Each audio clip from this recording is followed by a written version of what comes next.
The jungle moon of Vornar 7 had always been a place of whispered legends among the researchers stationed there, a world of dense bioluminescent foliage where the night pulsed with the rhythmic calls of unseen creatures, and the air carried the scent of damp earth and predator musk. It was a planet where survival was dictated by instinct, where every creature had carved out its place in a delicate, ruthless balance of power. And at the top of that hierarchy stood the HFY. They were the undisputed apex predators of Vornar 7, massive, feline-like creatures with sleek obsidian fur that shimmered under the pale twin moons, 6 gleaming eyes adapted to track prey across any terrain, and retractable bone claws that could tear through reinforced alloy. They hunted with a precision that left little room for error, and no species dared to challenge them. This was why the sight of Lieutenant James Carter standing in the center of the research outpost, cradling a HFY cub in his arms, left everyone frozen in stunned silence. The cub eat his fur soft slate gray, its eyes still unfocused in the way of the very young, purred contentedly against his chest, a sound that under normal circumstances would only be heard in the presence of its mother, and just a few meters away, watching with an unsettling stillness, stood Kalisha, the cub's mother, a full-grown HFY, easily over 8 feet tall when standing upright, her piercing gaze locked onto Carter, her massive claws flexing idly. No one dared to breathe. Dr. Vasson, a reptilian scientist from the Sarath Dominion, flicked his forked tongue nervously. His deep amber eyes darted between Carter and Kalisha, his scaled hands gripping the datapad so tightly the edges creaked. They delighted. She entrusted you with her cub," he hissed, his voice barely above a whisper. Carter exhaled slowly, aware of how delicate this moment was. He could feel the cub's tiny claws kneading at his uniform, completely at ease in his hold. "Yeah," he said, keeping his voice calm, his body language neutral. "Guess she did." No one spoke. No one moved. The jungle around them hummed with distant life, but within the outpost's perimeter, time seemed to hold its breath. Then Kalisha moved. She took a single step forward, and the motion sent a ripple of tension through the gathered researchers. One of the security personnel, an avian Yhaari with sharp, twitching eyes, instinctively reached for his sidearm, but Carter shot him a warning look. A single wrong move could turn this moment from miraculous to catastrophic. Kalisha rumbled, a deep, resonant sound that vibrated through the air like distant thunder. Slowly, cautiously, Carter knelt down and extended the cub toward her. The HFY mother lowered her head, her 6 eyes scanning both him and her offspring with an intelligence that was almost unsettling. She sniffed the air, her nostrils flaring. And then, impossibly, she leaned forward and nuzzled Carter's arm. It was brief, barely more than a whisper of movement, but the significance was earth-shattering. Then, with the same silent grace that defined her kind, she took the cub by the scruff of its neck and padded away, vanishing into the dense underbrush of the jungle. Only when she was gone did the tension snap.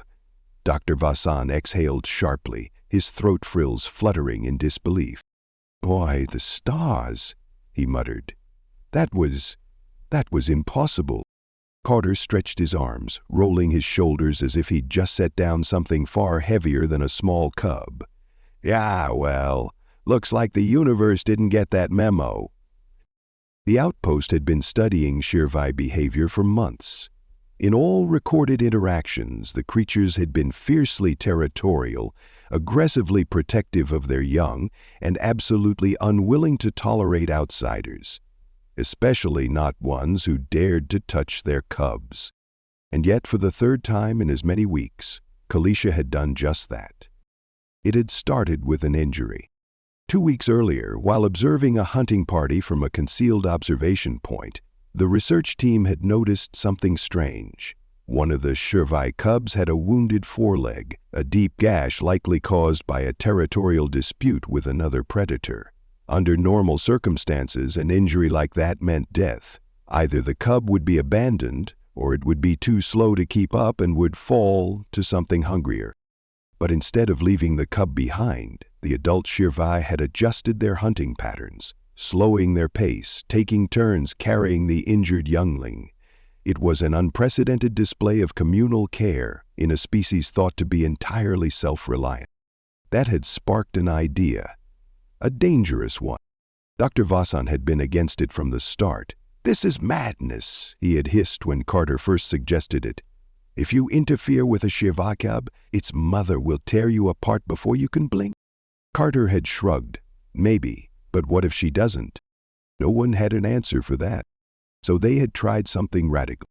Using careful, non-threatening gestures, they had simulated an exchange. They had offered food, freshly killed game prepared in a way that HFY seemed to prefer, and then, ever so slowly, Carter had reached toward the injured cub, and Kalisha had let him. That moment had defied everything they thought they knew about predator psychology. The cub had been taken into the outpost, its wound treated with advanced med-gel, and then, expecting hostility, a retrieval mission gone wrong, they had prepared to return it. But Kalisha had done something even stranger. She had come back. Again and again she had returned, lingering at the edges of the outpost, watching. And then the true shock. She had brought the cub to them, placing it near the perimeter and waiting, as if expecting Carter to continue his care. The implications were staggering. Predators did not entrust their young to outsiders, not willingly, not unless there was something deeply embedded in their instincts that told them it was safe. And for some reason, that instinct told Kalisha to trust a human. Now, back in the present, Carter exhaled, running a hand through his hair. The research team was still in varying states of shock, their minds struggling to process what they had just witnessed. Dr. Vasson finally broke the silence. "This changes everything." Parker smirked. "Yeah, I'd say it does." That night, as the outpost settled into uneasy quiet, Carter sat outside the perimeter fence, watching the jungle. He knew, without needing to check, that Kalisha was out there, watching. He had no idea why she trusted him. No idea what ancient instinct had told her that this strange, fragile off-worlder was safe. But as he listened to the distant hum of the jungle, he realized something else. If even the deadliest hunters in the galaxy could recognize something unique about humans, maybe the rest of the universe would too. The jungle pulsed with life, a ceaseless symphony of unseen creatures moving through the thick foliage. The air was dense, heavy with the scent of damp earth and something more primal. Something that set every instinct on edge, even for those who had spent months on this planet. The research outpost, a collection of prefabricated structures reinforced against the elements, stood as a fragile island of technology amid the untamed wilderness. And inside it, Lieutenant James Carter sat at the debriefing table, feeling the weight of a dozen eyes on him. Dr. Vasson was still processing what had happened. His claws clicked against the metal surface as he rapidly tapped notes into his datapad, occasionally flicking his tongue in a nervous tick. This defies all known behavior patterns. Every recorded study of apex predator species has established strict territorial instincts, especially regarding offspring. Entrusting a cub to an outsider is... He hesitated, as if struggling to find a word strong enough. It is unprecedented. Carter leaned back in his chair, stretching his arms over his head. Maybe for everything else in the galaxy, but humans? He shrugged. We've been raising wolves' pups, taming wild horses, and turning apex predators into household pets for thousands of years. This isn't new for us. It's just the first time we're seeing it work off-world. The gathered researchers exchanged glances. Some were fascinated, others skeptical. One of the security officers, a Yhaari named Drinka, let out a sharp trill. It is one thing to tame a lesser predator, but this is a HFY. They do not bond. They do not tolerate weakness. They kill to protect their young, not delegate their care to a soft-skinned off-worlder. Carter smirked. Well, tell that to Kalisha. She didn't seem to get the memo. Dr. Vasson's tail flicked in agitation. We need more data. We cannot base a hypothesis on a single anomaly. There must be something unique about this particular HFY, some deviation in her biology or social structure that would explain. A low, distant sound rumbled through the air. Everyone froze. It wasn't the usual cacophony of jungle life. This was something deeper, something felt more than heard, a resonant vibration that sent an involuntary shiver through the gathered researchers. It came again, louder this time, rolling through the trees like a distant storm.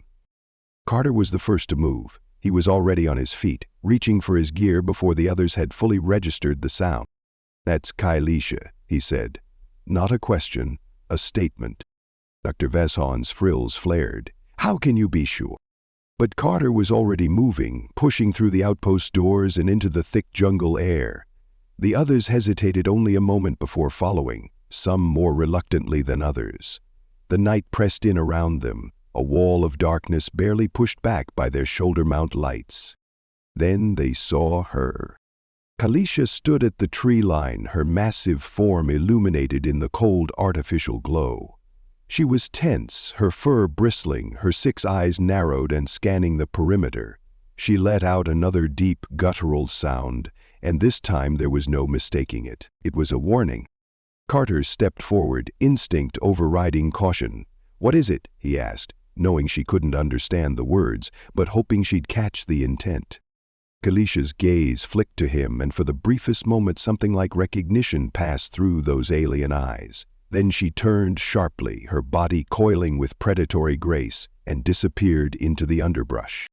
Carter didn't hesitate. Wait, the Dr. Vashan started, but Carter was already moving, following the shifting foliage left in Kailisha's wake. The jungle swallowed them in an instant. The others trailed behind, their protests swallowed by the dense vegetation. The sounds of nocturnal creatures faded into a tense silence, as if the entire jungle was holding its breath. Carter kept his focus on the path ahead, his pulse steady despite the primal fear clawing at the edges of his mind. Then they found the bodies. The clearing was small, barely more than a break in the thick canopy, but the ground was soaked in blood. A HFY hunting party lay scattered, their sleek black forms twisted and broken. The scent of iron and torn flesh was overwhelming. Carter crouched beside the nearest body. Deep lacerations marked the thick hide. Claw marks, but not HFY. These were different. Longer, jagged. Something with serrated talons had done this. Entrusted. Dr. Vasin let out a low hiss. This wasn't a territorial fight. He knelt, examining the wounds. These were not HFY claws. And look at the precision. Whatever did this didn't kill for food. It killed to eliminate. Carter's jaw tightened. Something's hunting the hunters. A rustling to their right made everyone tense. Weapons were raised, lights flicked toward the movement. And then Kailisha emerged, carrying the cub in her powerful jaws. She set it down carefully before them, her body still taut with tension. The cub let out a soft, pitiful sound, its tiny frame trembling. Carter didn't need a translation. She wanted him to take the cub. His heart pounded. This wasn't like before. This wasn't an experiment, a moment of curiosity or mutual trust. This was something else. This was desperation. Kailisha let out a low, urgent growl and took a step back. Her muscles coiled, her eyes flicked to the darkness beyond the clearing. She wasn't staying, she was leaving. The realization struck Carter like a physical blow. She wasn't just entrusting him with her cub, she was abandoning it. A predator. A being whose very nature was to protect, to kill for the survival of its young, was leaving her offspring in the hands of an alien. Because whatever was out there, whatever had killed the others, she didn't think she could stop it.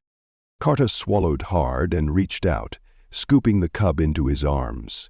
It buried its face against his chest, tiny claws gripping his uniform. Then, without another sound, Kailisha turned and vanished into the jungle. The others stood frozen. Dr. Vaswan broke the silence first. "We need to leave. Now." No one argued. They moved fast, retracing their steps back to the outpost, the jungle around them suddenly feeling smaller, as if the trees themselves were pressing in. Every shadow felt deeper, every sound sharper. The cub in Carter's arms trembled but made no sound.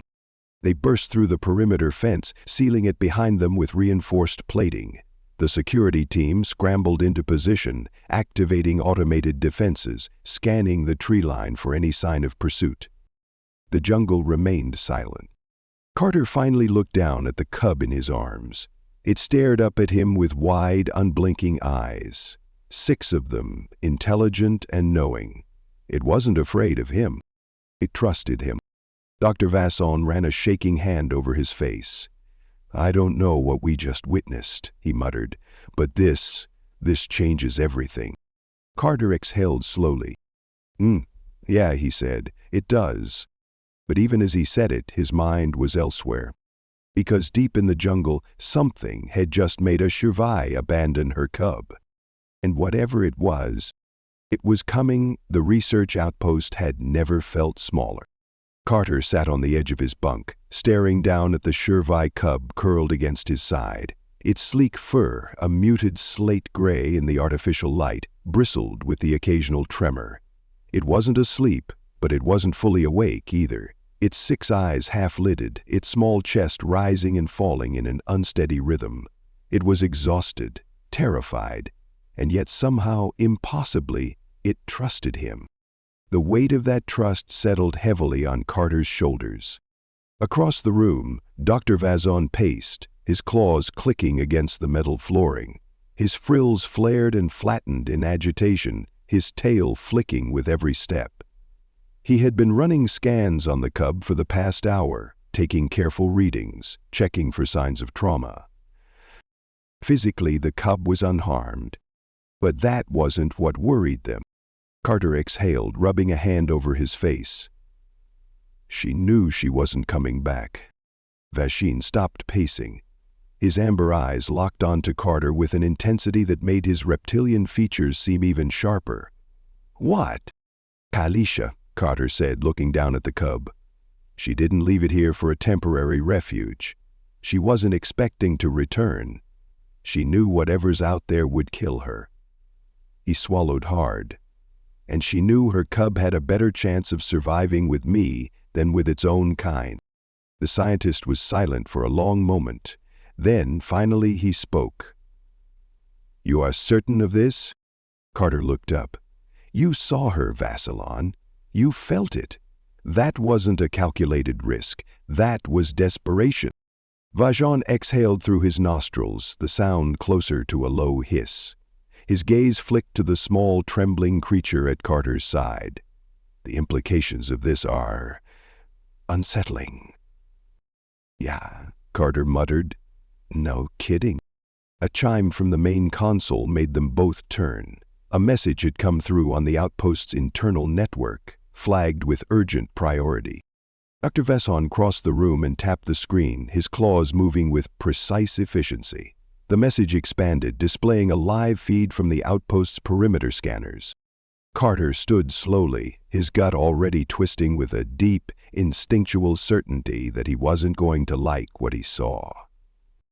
The feed showed the jungle beyond the electrified perimeter fence. The dense foliage swayed in the wind, the underbrush rustling with the nocturnal stirrings of unseen creatures. At first there was nothing unusual. Then the movement changed.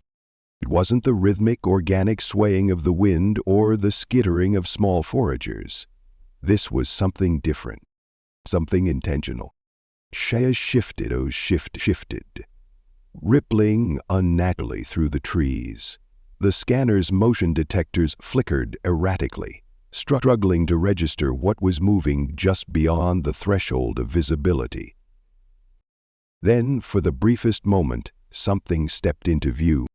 A shape, tall, angular, almost humanoid, but wrong. Its limbs were too long, its movements too fluid, like liquid darkness given form. Its eyes, if they were eyes, flashed for a split second, reflecting the outpost's lights like twin embers before vanishing again into the black. The feed cut out. The console screen went dark. Silence filled the room. Carter's fingers clenched into a fist. Tell me that was just a glitch. Vashan slowly shook his head, his frills quivering. That was no glitch.